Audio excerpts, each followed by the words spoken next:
stuff. Well, welcome back to the Pastor Pod. We're on episode 79, and if you're new to the podcast, we're all about having real and transparent conversations. Today is going to be a special day. We have a guest with us, a good friend of ours, Chris Causey from Boston. So welcome to the podcast, Chris. We're glad you're here.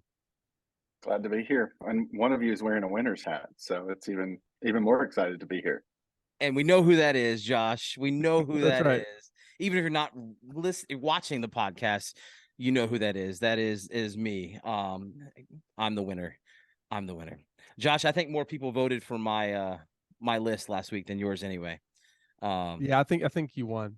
I did. I have less famous dessert choices. So yeah.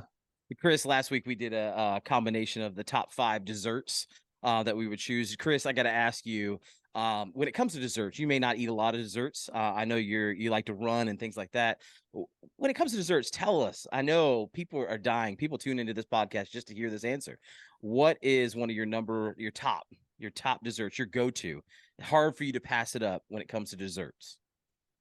It would be Oreo cake batter ice cream from Ron's ice cream shop. Nice. Boom. Doesn't get more Very specific to that. Very specific. So Chris, I'll kick things off real quick. Chris, do me a favor. I know you personally. We've hung out. We've been in the same room multiple times. I really do believe you're one of the smartest church planners I've ever met. And I'll say that just blatantly, right? So tell us, though, before we get into the details about some of the things that you've experienced, done, some insights, some amazing things you're going to drop on us today. Tell us a little bit about you, your family, what you're doing, what led you to Boston, all that good stuff. Take a few minutes here. Just introduce yourself to the listeners of the podcast. Yeah. First of all, thanks for letting me be a part of this. And I am the most proudest of the fact that I'm married to Jenny Causey. We will, in about 10 or 11 days, we'll have been married for 18 years, which is incredible. It's gone by so fast for me. Hopefully not slow for her. We have 2 kids. We have a 3-year-old little boy named Henry, an 11-year-old little girl named Ella. And I was with a group of pastors last week, and we're going around the table after dinner and kind of like fun questions. And one of them was like, what's one of your favorite songs right now? And I said, man, one of my favorite songs is a song by Brandon Lake called House of Miracles. And it's just this declaration of like, in this household, here's who we are, and here's what we believe, and here's what we see. And man, I think that's probably the song I would say captures like who we are in our home. Like, I just feel like pre-pandemic and post-pandemic and through the pandemic, like all of just the last 10 years have really been just miracles, and seeing God provide, seeing God show up, whether it was in church planning, whether it was in starting the second organization that we started in the middle of the pandemic with all the headwinds, or whether it's even with our kids, because we had some infertility issues that weren't sure we were going to overcome. And God is so gracious. And if he just saved me, that would have been enough. And the fact that he continues to sustain me and provide and show up is kind of, I'd say, the banner over our house in general. Getting to know who we are as our core people. We're expectant, man. We serve a big God, and we believe we're not dead. He's not done. So let's show up. That's awesome.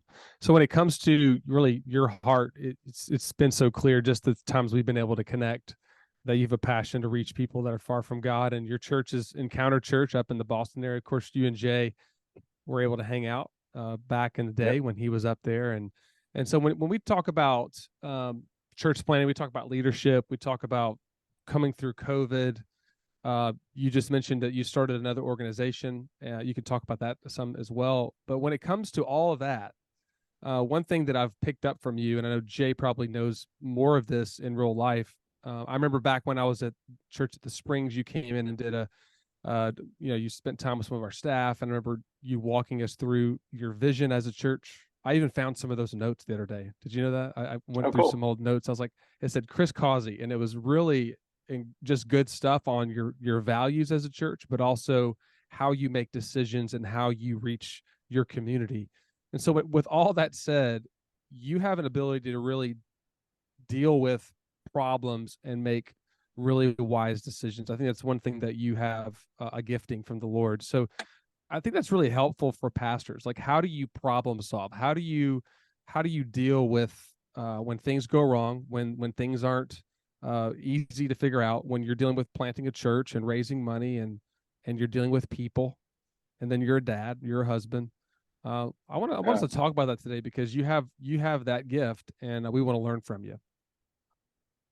That's great. And can I brag on Jay real quick? I texted him back in December, because I'm a church planner, and it's really more, I'm still church planting. So, it's a work in progress. And I texted Jay because I was like, Jay,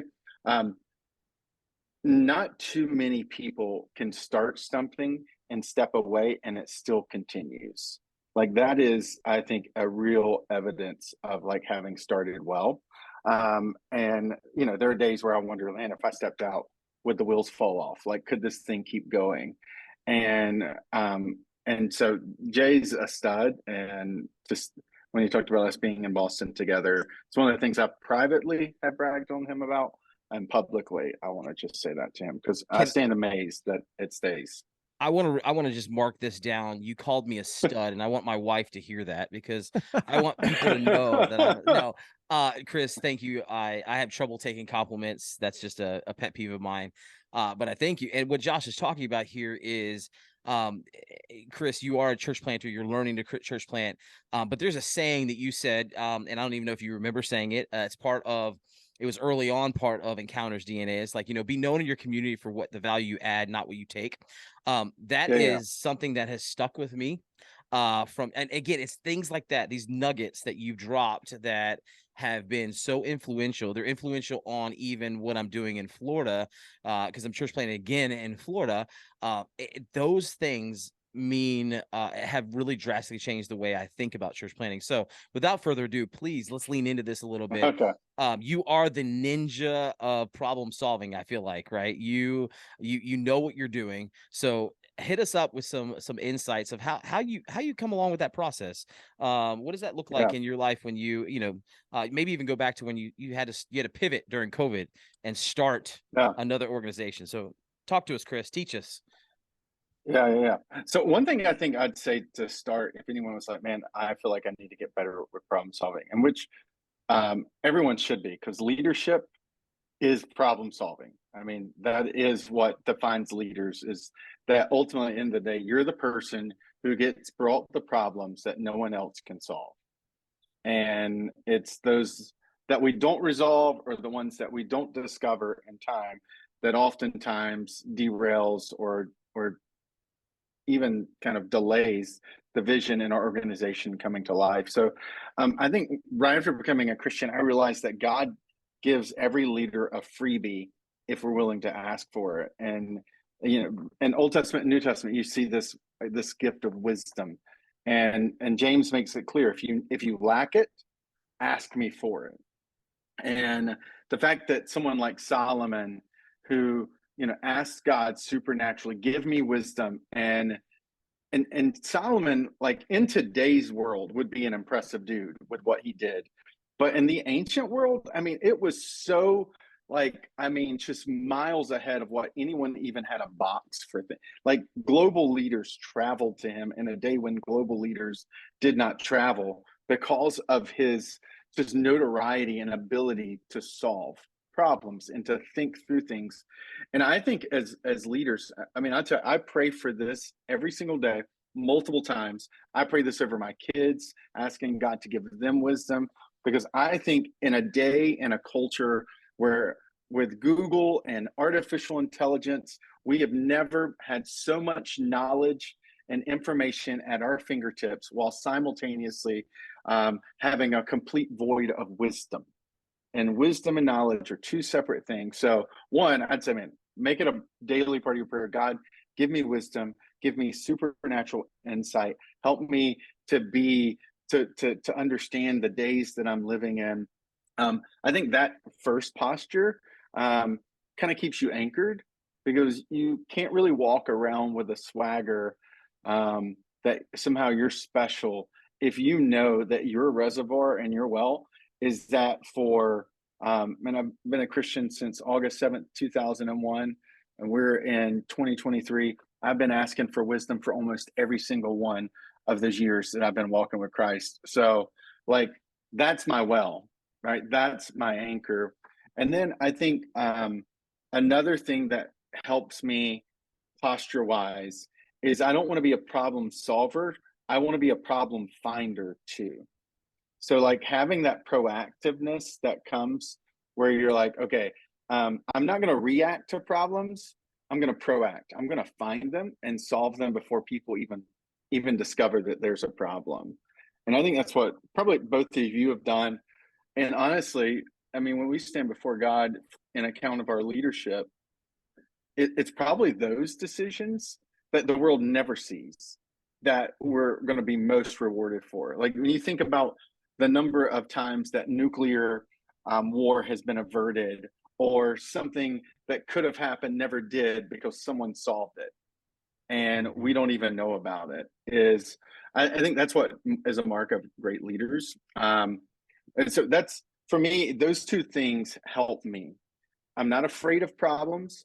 I want to find them. So when someone brings me a problem, I'm grateful. I'm like, oh my goodness, you just did my job for me. Like, I met with a leader yesterday and they're like, hey, I've seen some things I thought you would want to know. And now in our organization, I have a reputation on both sides for being someone who wants to know the problems. And think about how often how organizations get stuck because someone over here knows there's a problem, and someone up here who has the resources, has the authority to solve it, doesn't find out because they don't want to bother them, or they think, so there's like multiple benefits to this problem finder kind of mantle that. And then that third piece of what I said at the beginning, man, I come believing that my God is a God of miracles, that when I'm standing in front of a Red Sea, it must mean I'm going to get a really, really good view of the water and it's inside, because like God can do it. And so not every problem has a solution, because there's different types of problems. There's simple, there's complicated, there's wicked. And so, but it does mean that I have this expectation that like God can solve this, and I've just got to figure it out. And you'd be surprised how those three kind of different kind of pillars really does change your attitude towards a problem when it comes to you. I'll share this story and then we can kind of jump off of this from all the other kind of discussions around it.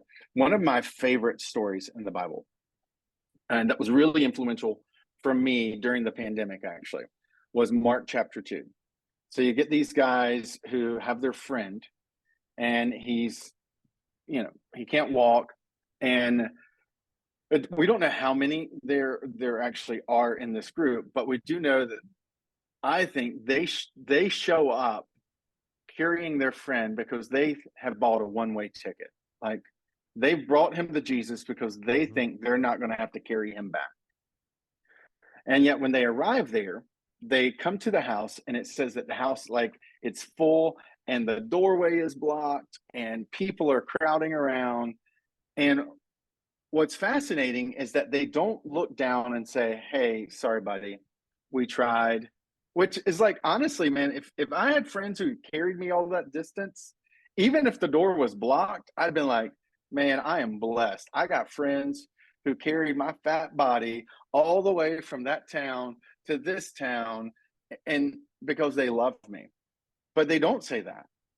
What they do that I think is really important is they don't switch something that a lot of times we do when we encounter a problem, right? When we encounter a problem, or we have this desire for solution, instead of fixating on the outcome we're trying to achieve, we fall into problems, we get overwhelmed by them because we start to fixate on the obstacle, right? So if there's like an emotional component to problem solving that gets in the way, I think these guys nailed it.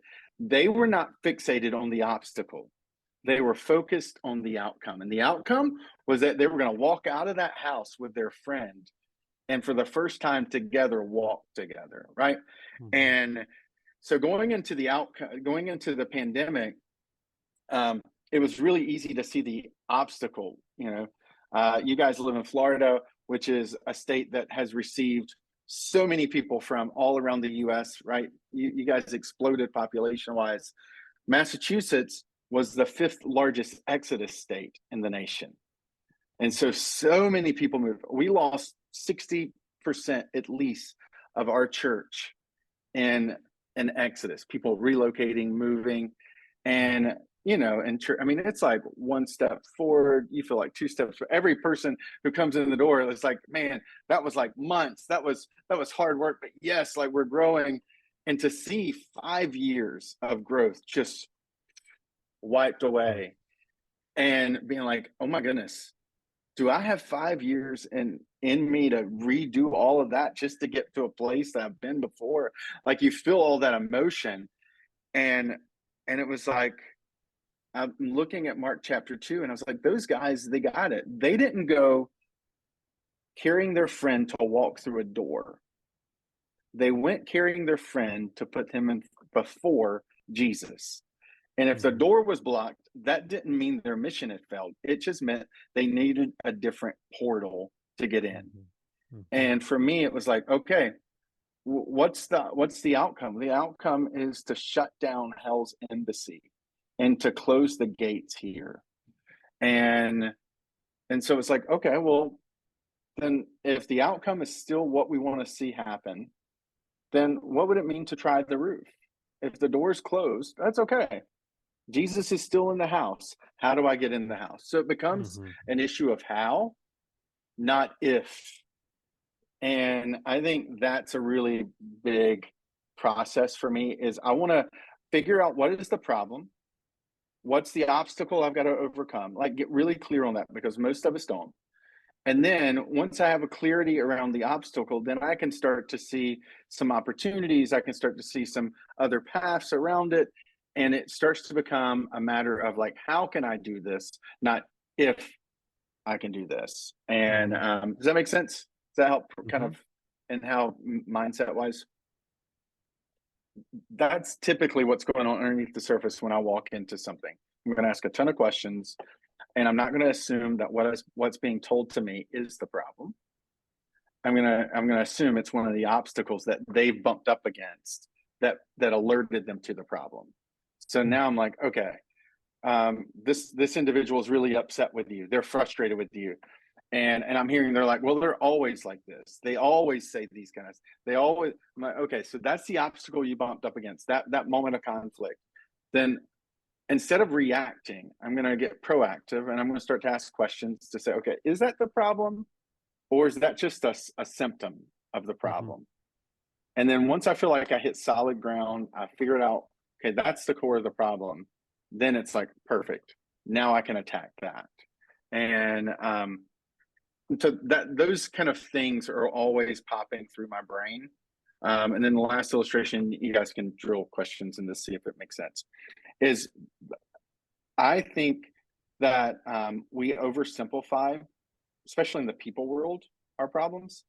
And so when I'm dealing with an issue, maybe it's a church problem and it's a bigger issue, or another organization that I lead that's a bigger issue.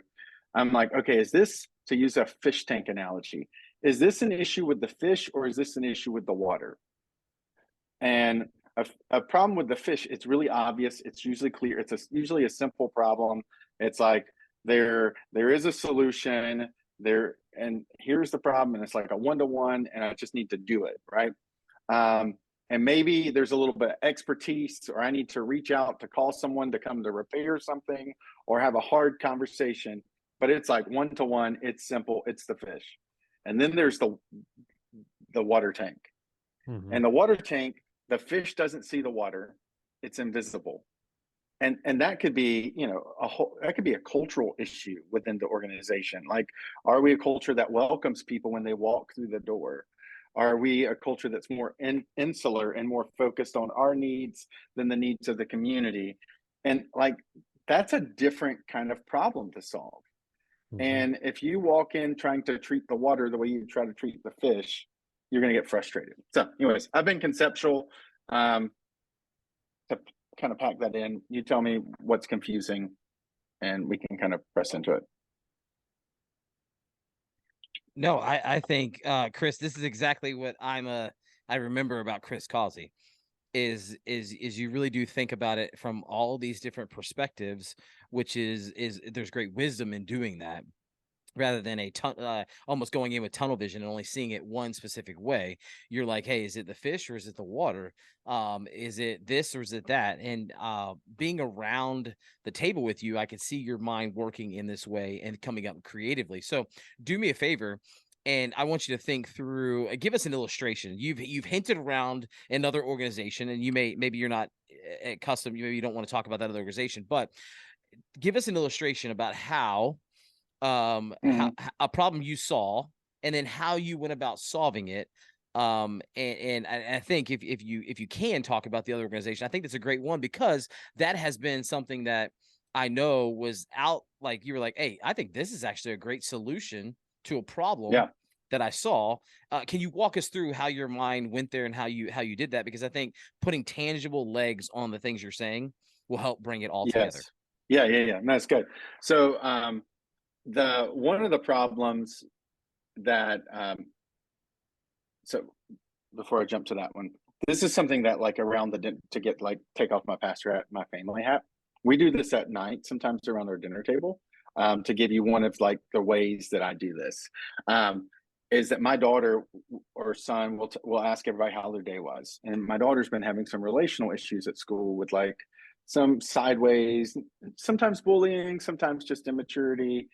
And so I'll get her to download it. I'll ask a bunch of questions, and then we'll like hypothesize some different answers of, like, ways of doing it. We're like, let's try this, and then we'll, like, literally role play, and I'll pretend to be a fifth grade girl with all the sassiness that I can muster, and we'll go back and forth, and to the point where my daughter's like, okay, I think I can handle tomorrow's conversation if this happens. And I'll tell you, like, from a problem, like, this brings me joy as a father that I do this with my children regularly, because I'm teaching them that they don't have to run from their problems. And I'm teaching them, especially in the personal sphere, to take problems seriously, but not personally. So, like, if you go, well, I was going to say, I do you do the fifth grade girl sass voice? Oh yeah, so fun. So how? And no, I'm not doing it. Yeah, we need to hear how. I don't know how I can take like? that seriously. We need to I don't know how I understand can this take it in a deeper way. Can you get real personal with us? This is a open and transparent conversation. Can you give us a fifth grade girl sass? Everybody listening right now is wanting it. All right, I'm just stopping the conversation, going, we need to hear it. So, Chris Causey, can you give us a fifth grade girl sass? Yes. Just talk to me like a fifth grade girl real quick, and with all the sass. Jay, like, for real? Like, why did you say that? Like, I want to do this on the playground, and you just want to go sit over there? Ah! Okay. I couldn't take you. I don't know if I could take you seriously, but that was fantastic. Let's bring it back. I got to get us back here because we chased that rabbit. But I think everybody was like, does he really do a fifth grade girl sass voice? I'm just speaking I'm speaking for the listeners, all of the handful of people who are listening at 3 a.m. in the morning on their way to work. Anyhow, so Chris, you do this role play, you're teaching your kids, and I do agree it's a very valuable lesson you're teaching your kids on how to problem solve. Where we were heading was, and again, I got to get us back on track. I'm sorry, Josh is going to hit me after this. Get us back on track. It's been great. Get us back on track. Is how do you take this and you put legs to an actual problem that's taking place? So you showed us how you do it around the dinner table. Now put your pastor hat back on and help us see, okay, how do you do this in your organization as well? Yeah. So I said the statement right at the end, that's the bridge for me, is that with my daughter, part of, like, because I have multiple girl voices. I mean, I have characters. I mean, it's a thing. Okay. And part of the reason I'm so even dramatic with how I do it is I want her to disconnect personally from her problem. Because when it's personal, it's emotional. And so for her, I want her to internalize what I try to tell myself and my teams, like, hey, we want to take this seriously, but we don't want to take this personally. Because if we take it personally, even if we try to take it seriously, we're gonna get into that tunnel vision that you were talking about. Our emotions are gonna get wrapped into the thing. And where it got really kind of real for me during the pandemic is, I can sit here and say Massachusetts had fifth largest exodus in the state, I mean, in the United States. And but at the end of the day, people leaving, it feels personal, right? Because you had relationships, you've prayed for them, you care about them, you've sacrificed, so it feels so personal. So I'm standing in an empty building. We haven't met for a while. I'm wondering, are we going to meet? How we're going to meet? I've watched at this point 100+ people leave our church, and it's about $300,000 in giving that's walked out of the door. And I'm staring at this situation where, from a staff wise, it's just me now. I've had 2 staff members that have transitioned. I've lost some of my key core leaders that have been in like almost staff level positions. And like you can take that really personally if you're not careful, right? And I think that discipline of taking it seriously, not personally, allowed me to like Mark chapter 2, like those guys, say, okay, what did God bring us to do? Okay, I'm here because they're not there with him. Okay, so that hasn't changed. The world has.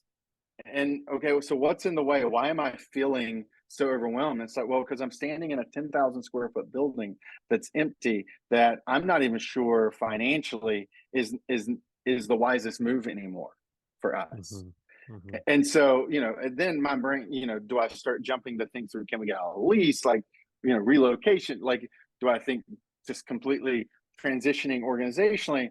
But because I didn't take it personally, I took it seriously. I was able to get distance and look at different options. And all of a sudden, the building that had been an obstacle for me because of how much it costs a month, because Jay, you've been there, like it's expensive in the city. And where you guys are is an expensive places in Florida. And so I'm like, oh my goodness. And I was like, well, and I asked myself this question: what if this obstacle is the greatest opportunity God's ever put in front of you? Like, what if this obstacle was not a barrier to church planning, but was a catalyst to church planning? I didn't know the answer. It was just, I asked the question that made me, again, because I'm not emotionally entwined with it, I can walk around and look from a different angle. And so, I guess if it would have to be generating a lot of money, so much money that it would actually be a part of us even pressing the gas more in church planning. And then it was like, okay, so we're going to turn this building into a for-profit or profitable revenue generating engine. Then the question becomes, well, what business is that? And kind of going through a process that I've kind of worked out, because I'm a nerd. I created Venn diagrams and questions and a system, and it was like, okay, I think this is some of the businesses that we could put in this building that would generate significant amounts of revenue. And I picked the one that I felt like was the most compelling, that was the closest adjacent to what we already knew in our current kind of church planning world. And I was like, wait a second. Like, a church planner is a spiritual entrepreneur. It's like, what if everything I know that helped me start a church would help me start a business? So now it's getting, I'm going Z to A, right? So it's like, I don't have to have all the answers at this point. So I'm just generating ideas. And as it gets closer, but it's getting smaller to the point that I'm like, oh, wait a second. I know how to start things. Like, I already know how to do that. And by the way, I don't have a lot to do right now because I'm sitting in an empty building. So maybe I could actually start this thing. And so for me, that journey and that Z to A, going backwards and then going out and researching and saying, okay, if this is going to be the organization we're going to start, who does this the best in America? Let's go learn from them. Let's sit down with them. Let's read. And then I kick into that researcher, how do we do it well mode. And ultimately where we landed was, we've got a beautiful facility. that could meet the biggest need in our community that's not spiritual, which is childcare. And so, I'd grown up in the South and, worked at some larger churches and that had some preschools. And it was like, I knew that's not what we were trying to do. We wanted to create the best high-end preschool in the entire greater Boston area. That was my stated goal when I sat down that day to say, this is it. We're going to create a preschool that other preschool centers and directors and teachers line up at our door to work for. And realizing that I knew how to do portable church meant I could also do portable preschool, that I could have a preschool Monday through Friday, then have church on Sunday, and do all the things that we used to do. And what I discovered, somebody was asking me recently, they're like, man, was starting another organization in the midst of all that hard? And I was like, no. And you guys will get this. Like, the church was so much harder because there was like cultural resistance and spiritual warfare. Like, I'm showing up with a product that everybody in the community wants, and there is no spiritual warfare in that world. And so it's like, in the typical way that I've dealt with it in the church planning. And so it's like, honestly, it was so much easier starting that one than this one. And what's cool is I'm now on this side of that journey. And 18 months ago, we had we could have like gotten in a car and had every kid who was signed up at that preschool to get in that car. Today, I would have to go rent a 50 passenger plus charter bus, like a 60, 75 seat charter bus for us to move our school today. And to have families, like people, when they get pregnant, call us now. And we have a waiting list that is 2024 for completely full 2024. And we're into February 2025. And next year we're planning our first church, and the resources to do that from our church, because our giving still hasn't gone back to where it used to be, but we'll have those resources because we created that organization. And because of both of the organizations and their capacity and desire to do good, we're going to have an even greater impact on our community. And that's, to me, has been a perfect example of like taking it seriously, not personally, being able to get different angles around it, say, what's my desired outcome? What if there's an opportunity in the obstacle? And then Z to A thinking on the way back to eventually coming up with a plan that at that point was just a matter of execution and a little bit of expertise. And all of a sudden it was a simple problem again. It wasn't a wicked one. It wasn't a complex one. It was hey, I needed this. I need to order this. I need to find this. I need to ask this question. And fast forward, and man, I believe one day our vision shifted to we're going to start multiple organizations that are going to enable churches to exist inside of the buildings. And so we shifted our mindset. And my prayer is like, man, in 10, 15 years that we would have 25 different schools and businesses, because the next one will have 3 organizations inside of it. The one after that will have 4 in it. And the next one after that will have 5. So I've got the path I want to try to walk forward, that by the 4th one we start, we'll literally have 5 different businesses operating, generating revenue to do good in our community, to make an impact physically, spiritually, translate scripture, step in with the widows and orphans, and church plant like there is no tomorrow. Like, it is exciting. Wow. So there you go. That's awesome, man. That's creativity at its finest, but God's using that. And man, I could listen to this all day, because you're just giving us so many different nuggets. We're going to try to extrapolate some of these nuggets and put them together. We were thinking about titling this podcast Ninja Pastor Problem Solving. And I think that's kind of what I'm hearing. But But Chris, I know as you think through just where you're at now and what God's been doing, do you have some final thoughts for the podcast that, for all the pastors listening, we have people that serve in their churches, we have leaders that listen in. What would you say to them to kind of wrap up today's conversation on how to look at problems not as obstacles or negative in a negative light, but how to see God do a great work in that, and that He's Yeah, I think given us wisdom. yeah, no, I think what we see in scripture, right, is that every miracle, every supernatural work of God, all the stories that we love to tell our children and to teach on Sundays, and for our children's ministry and student ministry to unpack in their environments, every one of those stories prior to God stepping in was an unsolvable problem. That's what it was. It was a problem that was staring right in the face of those people.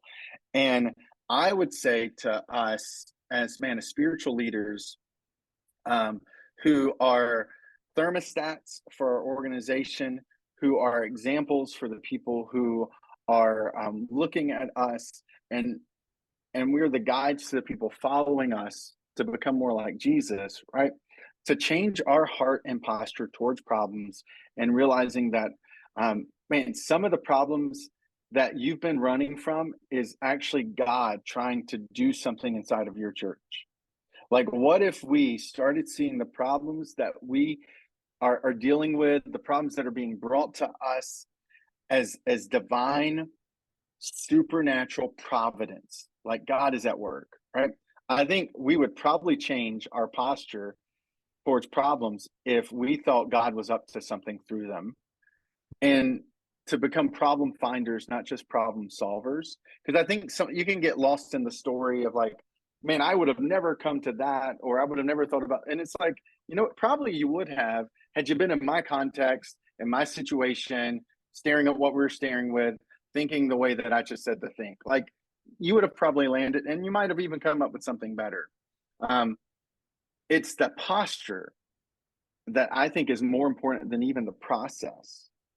Because when you believe problems are solvable, you believe that God actually could be potentially the one unearthing the problem for you, for him to do. I mean, that's what Jesus told, right? God set this moment today so that I could show you my glory. Hmm. And Jesus literally led his disciples, hey, go take the boat across the, and knowing a storm's going to come, because he was going to reveal himself in the midst of it. And I'm like, the greatest revelation of who God is might be in this problem that's before me. Hmm. And if I ran from this problem, if I jettisoned this problem, I would be giving up all of that too. And it just gives me a little bit of a holy fear, like, God, I don't want to miss you. I don't want to miss. We all want the miracle, but we don't want the pain. And that's just not how it works. Like, you got to have the problem and the pain if you want the miracle. And also, I think from a credibility standpoint, the more problems your people see you take seriously, not personally, the more problems you solve, right? The greater your credibility grows. So I see problems as like potential opportunities to increase my credibility, and just to like jump and attack it and deal with it. And man, some of the problems I'm good at because my brain just works that way.